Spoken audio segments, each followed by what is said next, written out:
রাধে রাধে বন্ধুরা, কেমন আছো সবাই? সবাই ভালো আছো, আমিও ভালো আছি। সেই সঙ্গে আজকে একাদশী ব্রত। তো এখানে আমি এক টুকরো তরমুজ নিয়ে নিয়েছি। আর সর্বপ্রথম এক গ্লাস জল, একটা তুলসী পাতা খেয়েছি। আর শরবত ভিজানো আছে, ইসুকুলের ভুষি আছে সেই সঙ্গে। শুধু শরবত খেতে পারে না, খেলে পারে কেমন মতো লাগে। তো সেই জন্য ইসুকুলের ভুষি দিয়ে শরবতটা মেশানো আছে। শরবতটা এখন খাবো না, বিকাল টাইমে খাবো। প্রথমে শরবত খেলে কি হয়, খিদা লাগে না, খিদাটা মরে যায়।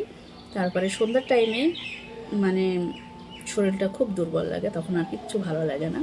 তো সেই কারণে বিকাল টাইমে আমি শরবতটা খাই। তো এখন আমি তরমুজটাই খাবো। সেই সঙ্গে ফল আছে, কলা আছে, আপেল আছে, শসা আছে, অনেক কিছুই আছে। তো আমি এই তরমুজটাই খাবো। তো তোমরা সবাই চলে এসো আমার সঙ্গে ফল খাওয়ার জন্য।